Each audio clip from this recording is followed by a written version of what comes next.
These are two pairs of shoes that I recently painted but had no part in designing. We challenged our subscribers to come up with their own design that they'd like to see us bring to life. With well over 300 entries to choose from, we picked my personal favorite and gave you the chance to vote on the other. And later in the video, we'll be giving both of them away. The biggest challenge I'll face in taking on someone else's design is constantly asking, how am I going to pull that part off? Or in what order should I do all these different things? This won't be an easy task by any means, as I'll have to reverse engineer the designs down to their most basic elements and put them back together piece by piece. I'm Dillon DeJesus, and this is Recreating Your Designs. Today I'll be working with these Stealth Jordan 1s for the design by Bearded Bro Customs. We're gonna knock out the guts of these by masking off the upper to airbrush our sock liner and tongue. I like to get these out of the way first just to get the ball rolling. So the first thing that really stood out to me on this 90s design that I thought would be quite a challenge to try and replicate is the grid pattern that's going to be located on the quarter panels. And I knew there was a few different ways I could go about doing this. I could try and hand paint perfectly perpendicular lines, which wouldn't be fun, or I could try and create a stencil for it. I then had to decide which portion of the stencil we would use. The positive part, in theory, should work since it's one solid piece. But we may have some trouble where it stretches across the swoosh. Or if I use the other portion, I can cover up this factory white panel with these small square pieces that need to be white anyways. In the end, it didn't make sense to paint something completely black just to paint it white again, so we'll use the negative portion of the stencil in this situation. Even if you plan to keep a panel completely factory white, I highly recommend painting some type of base coat before any stencils, so that you can color match it down the line. We have to really just hope and pray that I can get this to lay down nice and tight, otherwise we are going to have a ton of touch-ups to do after.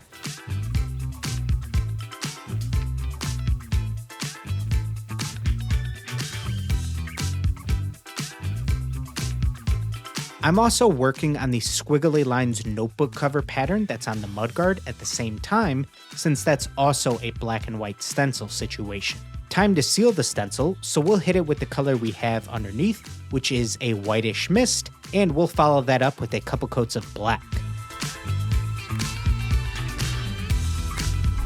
Now that all of our black is laid down, time to peel this back. The moment of truth. I'm incredibly nervous.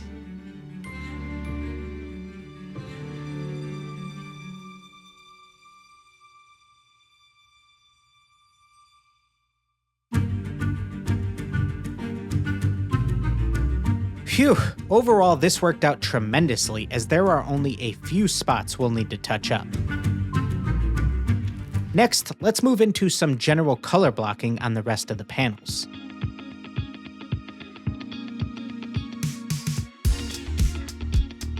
And as we get down to wrapping those up, don't forget, like a wise man once said, say your prayers, eat your vegetables, and always, always paint your damn edges. As far as painting all of these 90s signature funky colored shapes on this design, I opted to cut out a ton of different vinyl stencils. I began by arranging the positive portion of each shape to achieve the desired placement. Next, I trimmed the excess space around the negative part so those pieces wouldn't overlap. And then we also had to mask off everything in between. Alright, so as you guys could probably tell, this has to be the most amount of vinyl I've ever used on a pair of shoes. Do you guys think I'm becoming too reliant on stencils? Maybe, but that's a discussion for another day.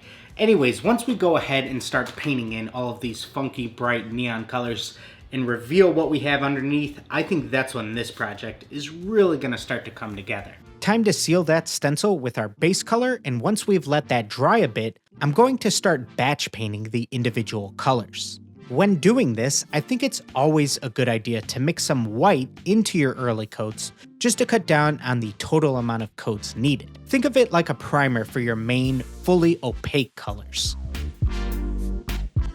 Next, after each color is complete, I'll have to mask it off before moving on to the next one at the risk of any overspray hitting the final coat. And then it was time for every customizer's worst fear. Please don't peel any paint. Please don't peel any paint. Please don't peel any paint. But as long as you prepped your shoes thoroughly and used the right materials, you won't have anything to worry about.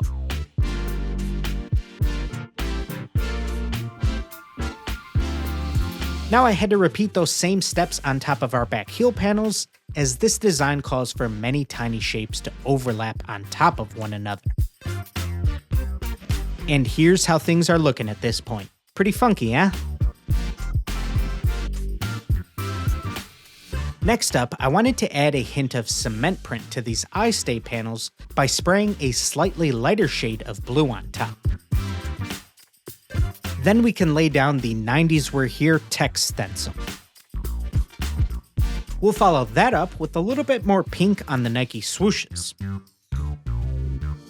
Next, touch-ups around any spots where there were blowouts on the back panels. Some additional tiny patterns that are inside the larger triangles on the mudguard. A whole lot of toothpick gang action to outline the shapes on the grid panels. Peel back that tape after 75 plus hours of work, and we'll circle back to these later. Now onto the Naruto pair designed by Bart Custom. I'm using a pair of these Couture Jordan 1s. These feature an all-black sock liner, so I was a bit worried about trying to make it green. But after a coat of light gray, the green went on very smoothly, actually. You always want to stay under 2 to 3 coats of paint on your sock liners to retain that softness. This design's toe and quarter panels will feature a light mossy green to beige gradient. Light gray will always be your best friend when working on a black upper, so we'll start with that.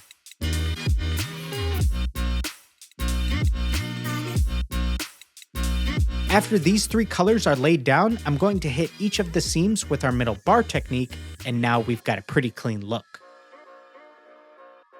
Rather than just keeping these panels as a solid gradient, I want to infuse a bit more texture and ultimately a sandy look. I'll use various shades of the colors used in the gradient and lightly airbrush some of our texture stencils throughout.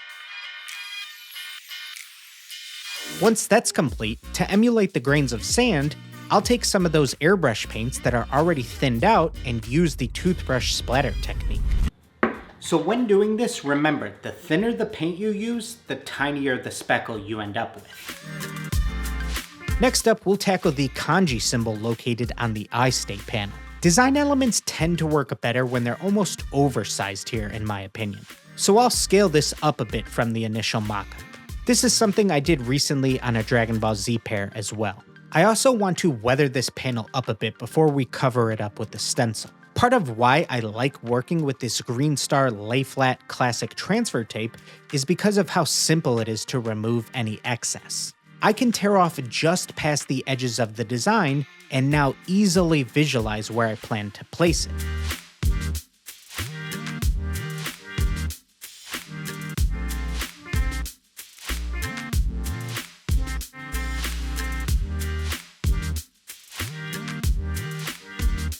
Now, if you ever need to weather something even further than this, you can always lightly vignette or paint a dark brown right on top of the design with your airbrush. Next up, for the main attraction on these, we'll need to paint Gaara on both shoes. So I'm going to prep one of our linework stencils in Photoshop.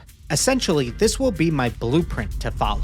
These types of character stencils genuinely make my life so much easier as someone who's not much of a drawer. However, one of the main issues that I ran into here, since I wasn't freehanding the character, is that I needed his left hand to perfectly align with the contour of the swoosh, so I could eventually make that look like it's an attack coming from his hand. But as we peel that vinyl back, you can see how everything is already perfectly split up for you.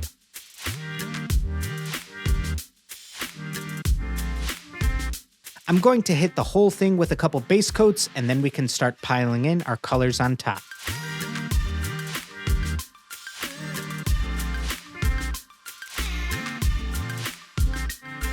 It's really just a matter of coloring within the lines from here on out.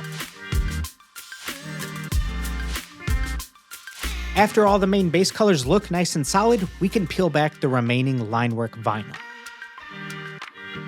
This is where I'll start doing all of the cell shading within the character.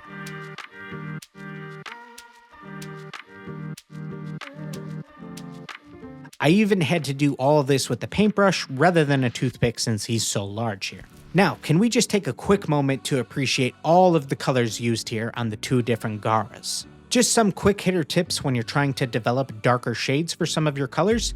In general, you're probably going to want to stay away from just defaulting to black, especially on skin tones. Try playing around with different dark browns or even dark grays instead.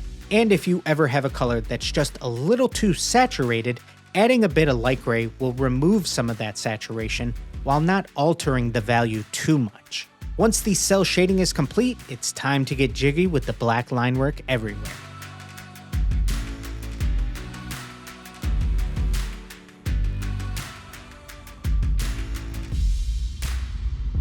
Alright, so I really like on this initial design concept how the sand attack is sort of extended around the swoosh, and it really reminds me of something that Sean does on a lot of his Jordan 1s, where he'll cut out a new patch of leather, it'll be the general shape of the swoosh, but he'll do something, whether it's a character attack or just something else from the source material. So although I would like to do that here, I think we might be getting a little bit too close to doing it very similar to how Sean might. So I'm going to try and simplify this swoosh design by recreating some of the flowing sand attacks seen in this image here.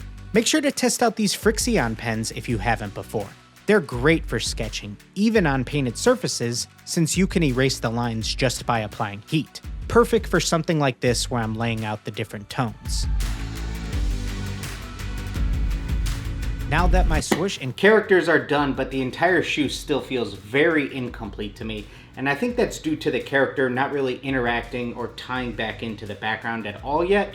So hopefully once we add in some more of that sand effect behind him, that'll really start to bring everything together on these.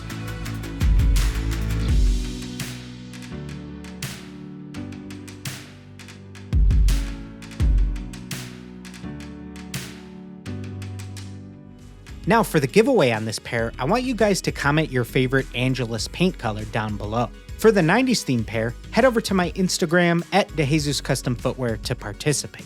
Now, if you think that you're ready to go ahead and get started on your own custom sneaker journey and want to hear about all of the steps that you'll need to take in order to get the ball rolling, make sure you check out this video next. Or if you're in the future from when this video initially drops, our next video will be a tutorial on the linework stencil used on this pair that you can click right over here and watch next. Alright guys, everybody get out there and just create.